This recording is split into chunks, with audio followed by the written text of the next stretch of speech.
Hi guys, welcome and welcome back to our YouTube channel That Bengali नखरा। So guys, हम फिर से आ गए हैं एक और धमाकेदार रियल हॉरर स्टोरी के साथ। तो आज की इस स्टोरी को शुरू करने से पहले चैनल को सब्सक्राइब करना बिल्कुल मत भूलना और हाँ, वीडियो को लाइक जरूर कर देना। So without further ado, let's get started। तो आज की हमारी ये हॉरर स्टोरी जिस टॉपिक के ऊपर है वो टॉपिक तो आपने कहीं ना कहीं टीवी पर या फिर किसी के मुंह से जरूर सुना होगा। कुछ साल पहले वो बहुत ज्यादा वायरल था। तो आज हम उस चुड़ैल की बात कर रहे हैं जिस चुड़ैल ने बहुत साल पहले आतंक मचा के रखा था। बहुत सारे लोग उस चुड़ैल से इतने ज्यादा डर गए थे कि अपने घर से रात में निकलते भी नहीं थे। तो वो चुड़ैल और कोई नहीं, घर घर जाकर रोटी प्याज मांगने वाली चुड़ैल है। 2020 में इस चुड़ैल ने वापस से आकर अपना आतंक पूरी जगह में मचा दिया था। सभी स्टेट के लोग इस चुड़ैल के बारे में जान चुके थे और सभी लोगों में इस चुड़ैल का इतना ज्यादा डर था कि अंधेरा होने के बाद कोई भी अपने रूम से नहीं निकलता था। तो आज हम जिस स्टोरी के बारे में आपसे बात करने वाले हैं वो 2020 की है और राजस्थान की है। राजस्थान में एक छोटा सा गांव था जहां सारे लोग ज्यादातर खेती किया करते थे।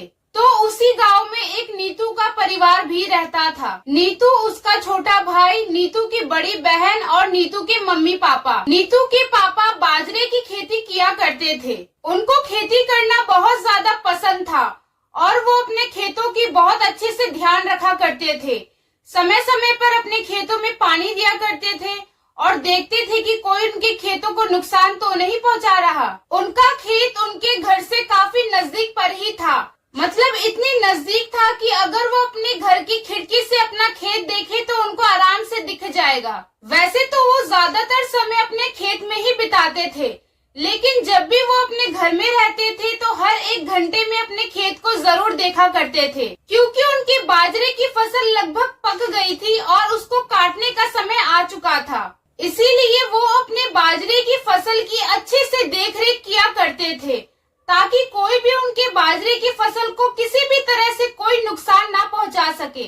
वो टाइम टू टाइम अपने फसलों को पानी दिया करते थे, खाद वगैरह दिया करते थे ताकि उनकी फसल बिल्कुल अच्छे से ग्रो करे।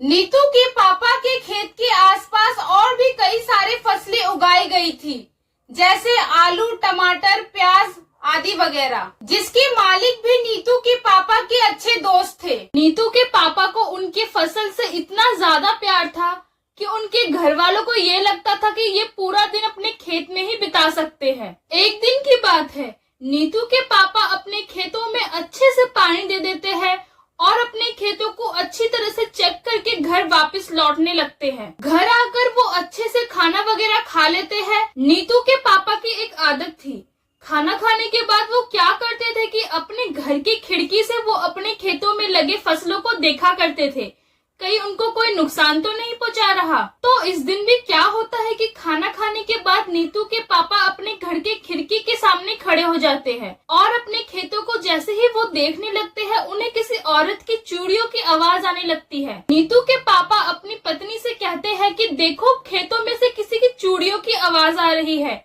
शायद कोई हमारे खेत में घुस गया हो।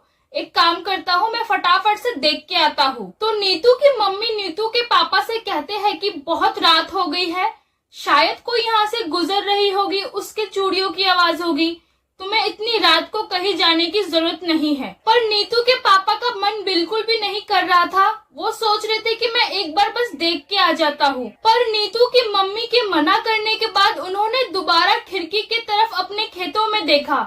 उनको वहाँ पर कोई भी नजर नहीं आया तो उन्होंने सोचा, छोड़ो यार, क्या करूँ जाके, शायद मेरा वहम होगा या फिर कोई यहाँ से सच में गुजर रहा होगा। अगले दिन की बात है, नीतू के पापा अपना नॉर्मल रूटीन करके शाम को खेतों में पानी वानी दे के घर आ जाते हैं और रात को खाना खाने के बाद जब फिर से वो अपनी खिड़की की तरफ से अपने खेतों की ओर देखते हैं, उनको क्या दिखता है कि एक औरत खड़ी है साड़ी पहनकर, जो उनके खेतों पर तो नहीं पर उनके दोस्त के खेतों के बीचों बीच खड़ी है। तो उनको समझ नहीं आता है कि इतनी रात को एक औरत खेतों के बीच में खड़ी होकर क्या कर रही है। तो उनको ये लगता है कि कोई आदमी तो नहीं है जो भेष बदलकर साड़ी पहनकर उनके दोस्त के खेतों में चोरी करने आया है। वो सोचते हैं कि एक बार मैं जाके देखूं क्या ये कौन है, कहीं ये मेरे खेतों में भी अगर नुकसान पहुंचाए तो। पर उनकी बीवी उन्हें मना कर देती है और कहते हैं कि इतनी रात को तो कहीं नहीं जाना, क्योंकि उनके एरिया में उस चुड़ैल का इतना ज्यादा कोहराम मचा हुआ था। इसलिए नीतू के पापा रात को कहीं पर भी नहीं जाते हैं। वो सोचते हैं कि कल सुबह उठकर ही मैं अपने दोस्त से इस चीज के बारे में बात करूंगा। सुबह उठते ही नहा धो के नाश्ता वगैरह करके नीतू के पापा अपने घर से अपने खेत की तरफ निकल जाते हैं। अपने खेत में वो जैसे ही पहुंचते हैं तो उनको अपना दोस्त दिखता है, जिसके प्याज के खेत में वो औरत आधी रात को खड़ी थी। तो नीतू के पापा फटाफट से अपने दोस्त के पास चले जाते हैं और उससे सारी बातें बताते हैं। तभी वो नीतू के पापा से कहते हैं कि हाँ, मैं जब सुबह सुबह यहाँ पे आया तो मैंने भी देखा कि मेरे कई सारे प्याज उखड़े हुए हैं और कई सारे प्याज सड़े भी हुए हैं। देखो ना, मेरी इतने सारे फसलें किसी ने खराब कर दी। नीतू के पापा अपने दोस्त के प्याज की फसल को देखकर पूरी तरह से हैरान रह जाते हैं। वो देखते हैं कि किसी ने बुरी तरह से प्याजों को उखाड़ के फेंक दिया है। उनको ऐसा लगता है कि किसी ने सारे प्याजों को बुरी तरह से कुचल दिया हो। अपने दोस्त की फसल को इतनी बुरी हालत में देखते हुए नीतू के पापा बहुत ज्यादा डर जाते हैं। वो सोचते हैं कि कहीं कोई मेरी फसल की भी इतनी बुरी हालत ना कर दे। उनकी बाजरे की फसल बहुत अच्छे से पक चुकी थी और वो कुछ दिनों में कटने वाली थी, इसलिए वो बहुत ज्यादा डर जाते हैं कि कहीं उनकी अच्छी भली फसल कोई आगे खराब ना कर दे। नीतू के पापा और उनके दोस्त सोचते हैं कि पक्का कोई भेष बदल कर उनके खेतों को नुकसान पहुंचा रहा है। तो नीतू के पापा कहते हैं कि जब तक मेरी फसल की कटाई नहीं हो जाती तब तक मैं अपने खेत में ही रात में रुकूंगा और अपने खेतों की पहरेदारी करूंगा। तो उनके दोस्त कहते हैं कि बची कुची फसल को बचाने के लिए मैं भी तेरे साथ रात में पहरेदारी करूंगा। उसी दिन रात को खाना वगैरह खाकर नीतू के पापा अपनी पत्नी से कहते हैं कि अपनी फसलों की निगरानी करने के लिए मुझे रात में खेत में ही रुकना पड़ेगा। तो नीतू की मम्मी उनसे कहती है कि आपको पता है ना कैसा माहौल चल रहा है, इतनी रात में बाहर जाना बिल्कुल भी सही नहीं है। तो नीतू के पापा उनसे कहते हैं कि कल रात में जो हमें औरत दिखाई दी थी वो कोई आम औरत नहीं थी, वो पक्का कोई भेष बदलकर आदमी था जिसने मेरे दोस्त की फसलों को पूरी तरह से बर्बाद कर दिया। और मुझे डर है कि कहीं वो मेरे बाजरे की खेत को भी नुकसान ना पहुंचा दे, इसीलिए मैं अब से रोज रात में पहरेदारी करूंगा।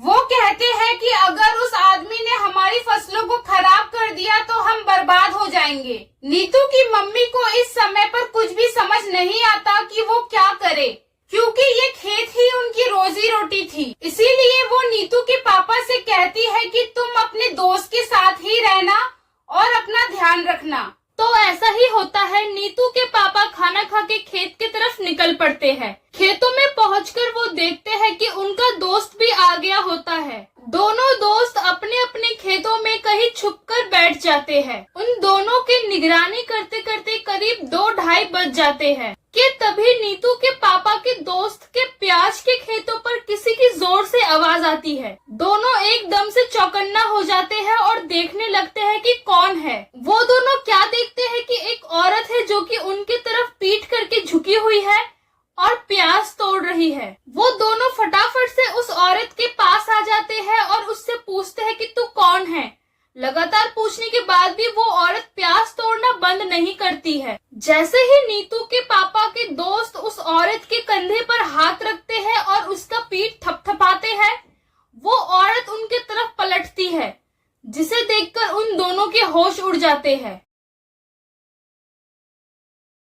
वो दोनों क्या देखते हैं कि उस औरत का आधा चेहरा पूरी तरह से जला हुआ था, उसके दांत बहुत गंदे थे और उसका एक आंख पूरी तरह से खराब था। उस औरत का ये रूप देखकर वो दोनों बुरी तरह से डर जाते हैं और वहीं पर बेहोश होकर गिर जाते हैं। सुबह जब नीतू के पापा की आंख खुलती है तो वो फटाफट से अपने दोस्त को उठाने लगते हैं और दोनों दोस्त उठकर क्या देखते हैं कि नीतू के पापा के दोस्त का पूरा प्याज का खेत बिल्कुल साफ हो चुका है। वहाँ पर एक भी प्याज नहीं था। बचे कुचे जितने भी प्याज नीचे पड़े हुए थे वो इतनी बुरी हालत में थे कि उनको वापस से इस्तेमाल नहीं किया जा सकता था। ऐसा लग रहा था जैसे किसी ने नींबू की तरह उन सभी प्याजों को निचोड़ दिया हो। अपने प्याज की खेत की ऐसी हालत देख के नीतू के पापा के दोस्त रोने लगते हैं और उनको रोता देख उनके दोस्त फटाफट से उन्हें अपने घर ले आते हैं। इस घटना के बाद नीतू के पापा और उनके दोस्त समझ जाते हैं कि ना ही वो कोई औरत थी और ना ही वो कोई बहरूपिया था, वो तो वही प्याज मांगने वाली चुड़ैल थी। इस घटना के बाद से नीतू की मम्मी बहुत ज्यादा डर जाती है और वो अपने पति को और अपने घर के किसी भी व्यक्ति को रात के समय घर से बाहर निकलने से बिल्कुल मना करती है। तो नीतू के पापा अपने घर की खिड़की से ही अपने खेतों की निगरानी किया करते थे। बस उनके मन में उस औरत का चेहरा और उसका डर आज भी है। सो गाइस, इसी के साथ खत्म होती है आज की हमारी ये हॉरर स्टोरी।